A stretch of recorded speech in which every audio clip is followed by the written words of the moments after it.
اب اسلام کی اور کون سی چیز ایسی جو بھاری لگتی ہے تمہیں؟ کون سی؟ کہا یہ کیا ہے، صبح صبح اٹھا دیتے ہیں فجر کے وقت، انسان کے لیے بھاری ہے۔ اور ایک مستشرق ہے، مستشرق اس کو کہتے ہیں جو اسلام کی تعلیمات پوری حاصل کرتے ہیں لیکن ہوتے یہودی اور عیسائی۔ اس میں سے ایک نے کہا، اعلان کیا کہ اسلام میں یہ زیادتی لگتی ہے مجھ کو کہ صبح کی نیند بہت اچھی ہوتی ہے اور اس وقت یہ اٹھا دیتا ہے، اور ان کے اوپر پابندی فرض ہے، وہ بھی ایسا نہیں کہ مستحب ہے، کرو تو چلے نہیں کرے تو چلے۔ اس نے دعوے میں یہ بھی لکھا ہے کہ یہ میں اپنے سے نہیں کہتا کہ یہ بھاری ہے، بلکہ خود مسلمان بھی یہ کہتے ہیں، وہ فجر میں نہیں جاتے۔ السلام علیکم ورحمۃ اللہ تعالی وبرکاتہ۔ ناظرین، مجھے امید ہے کہ آپ سب خیریت سے ہوں گے۔ آئیے سب سے پہلے مفتی صاحب کا یہ بیان سنتے ہیں اور اپنے دوستوں کے ساتھ بھی شیئر کرتے ہیں۔ اس طرح سے اسلام کی یہ خصوصیات ہے کہ اسلام انسان کی فطرت کے عین مطابق ہے، صحیح، اسلام کی فطرت کے مطابق ہے۔ اسی لیے قرآن کہتا ہے لا یکلف اللہ نفسا الا وسعها۔ میں آج چیلنج کرتا ہوں، ایک ایسا حکم لا کر کے دکھا دو، ایک ایسا حکم اسلام میں کہ جس میں ایسا لگتا ہو کہ یہ انسان کے لیے بھاری ہے۔ ایسا نہیں ہونا چاہیے، ایسا نہیں ہونا چاہیے تھا۔ اسلام نے اپنے ماننے والوں پر یہ پابندی کیوں لگائی؟ ان کے پاس کیا ہے معلوم ہے؟ مخالفین اسلام کے پاس اگر وہ لائیں گے کوئی چیز تو یہ کہیں گے کہ اسلام سال میں ایک مرتبہ پورے مہینے بھر لوگوں کو بھوکا کیوں رکھتا ہے؟ بھوکا کیوں رکھتا ہے جبکہ یہ انسان کی فطرت کے خلاف ہے۔ انسان کھانا پانی پسند کرتا ہے اور آپ اس کے کھانے پانی کو روک رہے ہیں۔ تو میں پہلا جواب تو یہ دوں گا کہ روزے رکھنے سے کتنے مسلمان مر گئے؟ پہلی بات یہ ہے، اگر ہر سال ایک مہینہ رمضان میں اسلام اپنے ماننے والوں کو روزے رکھواتا ہے تو پھر یہ مسلمانوں کا صفایا ہوتے رہنا چاہیے۔ اگر یہ صحت کے خلاف ہوتا تو، اگر یہ ہمارے جسم کے خلاف ہوتا روزہ رکھنا، تو اسلام میں ہر سال رمضان کے ٹائم پہ لاکھوں کی موت ہو جانا چاہیے، بھوک سے مر گئے، بھوک سے مر گئے۔ اب تک تو اسلام ہی نہیں ہوتا 1400 سال سے۔ میرے عزیزو، اب میں آؤ ان کی نقلی دلیل بھی اگر بتا دوں، نقلی کا مطلب نقل کی ہوئی، ان کے جو ریسرچ اسکالر ہیں انہوں نے خود کہا ہے۔ آج میں 2-4 روز سے ڈائٹنگ پلان دیکھ رہا تھا کہ ڈائٹنگ پلان میں کیا ہوتا ہے جسم کو صحیح رکھنے کے لیے، فاسد مادات کو دور کرنے کے لیے۔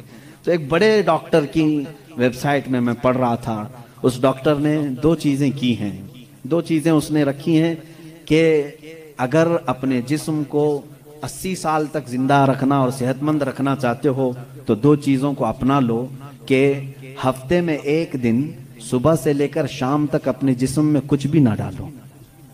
یہ ڈائٹنگ پلان میں ہے، موجود ہے، کچھ نہ ڈالو، صرف پانی پر رہو۔ اور ایک ڈاکٹر نے یہ لکھا ہے کہ گرینری، جتنی بھی گرین چیزیں ہیں، سبزیاں ہیں یا پھل ہیں، صرف صبح اور شام میں ہفتے میں 1 مرتبہ ایسا استعمال کرو، تمہاری صحت برقرار رہے گی۔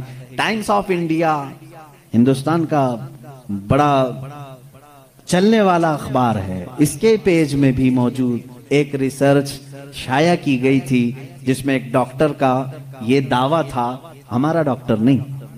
پھر اگر کوئی مسلمان ڈاکٹر اعلان کرتا تو پھر ایک طرفہ والی بات ہوتی۔ نان مسلم ڈاکٹر نے اپنے ریسرچ میں یہ کہا ہے کہ ہم نے بہت غور سے دیکھا کہ صبح سورج نکلنے سے پہلے سے لے کر شام سورج ڈوبنے تک اگر کوئی 1 مہینے تک اس طرح بھوک برداشت کر سکتا ہے تو اسے کینسر نہیں آئے گا۔ اس نے کہا ہے کہ کینسر کا اس چیز میں علاج دیکھا گیا ہے کہ جسم کے اندر کے فاسد مادے نکل جائیں گے۔ میں پھر چیلنج کرتا ہوں، اور لاؤ کوئی دوسری بات جس میں ایسا کوئی حکم ہو اسلام کا جو انسانوں کے لیے بھاری ہے۔ تم ڈھونڈ کر کے روزے لے کر کے آئے تھے، روزے لے کر کے آئے تھے، اور پھر اگر یہ کہتے ہیں تو ان میں سے جو ادھر ادھر کے لاتے ہیں چھوٹی چھوٹی سی چیزیں ہیں، ایک بڑا طبقہ ہے جو اسلام کی کمیاں ڈھونڈنے کے لیے اپنی پوری زندگی خرچہ کر رہا ہے ہمارے پاس وہ ساری چیزیں ہیں۔ قرآن کو خوردبین لگا کے، مائکروسکوپ لگا کر کے پڑھنے والے لوگ ہیں کہ کہیں تو کچھ نکل جائے، مل جائے۔ ارے میاں یہ کام تو عرب والے بھی کر چکے اس وقت، ان کو نہیں ملا، تم جاہلوں کو کیا ملے؟ وہ عرب تھے، عربی دان تھے، وہ نہیں لا سکے اس زمانے میں۔ خیر، اب اسلام کی اور کون سی چیز ایسی جو بھاری لگتی ہے تمہیں؟ کون سی؟ کہا یہ کیا ہے، صبح صبح اٹھا دیتے ہیں فجر کے وقت، انسان کے لیے بھاری ہے۔ اور ایک مستشرق ہے، مستشرق اس کو کہتے ہیں جو اسلام کی تعلیمات پوری حاصل کرتے ہیں لیکن ہوتے یہودی اور عیسائی۔ اس میں سے ایک نے کہا، اعلان کیا کہ اسلام میں یہ زیادتی لگتی ہے مجھ کو کہ صبح کی نیند بہت اچھی ہوتی ہے اور اس وقت یہ اٹھا دیتا ہے، اور ان کے اوپر پابندی فرض ہے، وہ بھی ایسا نہیں کہ مستحب ہے، کرو تو چلے نہیں کرے تو چلے۔ اس نے دعوے میں یہ بھی لکھا ہے کہ یہ میں اپنے سے نہیں کہتا کہ یہ بھاری ہے، بلکہ خود مسلمان بھی یہ کہتے ہیں، وہ فجر میں نہیں جاتے۔ اس نے سارے مسلمانوں کا حوالہ دیا اور لکھا کہ دیکھو جا کر کے ان کی مسجدوں میں فجر میں یہ لوگ نہیں آتے۔ اس کا مطلب ہے کہ یہ بھاری چیز ہے جو اسلام نے ان کے اوپر ڈال رکھی ہے، یہ بھاری چیز ہے اسلام نے ڈال رکھی ہے۔ مجھے اسی وقت فوراً یہ کلک ہوا کہ ٹھیک ہے، یہ تو ان لوگوں کی سستی اور کاہلی ہے جو انہوں نے اپنے طور پر اپنے جسم کو ایسا بنایا ہے، ورنہ فریش رہنے والے ہر انسان کو ہم نے دیکھا ہے کہ وہ فجر میں جاگنگ کے لیے نکلتا ہے۔ جو فریش رہنے والا ہے، جو اپنے جسم کو تندرست رکھتا ہے، ڈاکٹرز ہوں یا دیگر جو بڑے بڑے طبقے کے لوگ ہوں، سب کو ہم نے دیکھا کہ آپ ایکسرسائز کے لیے سب سے سوٹیبل وقت کون سا سمجھتے ہیں؟ تو کہتے ہیں فجر کا وقت۔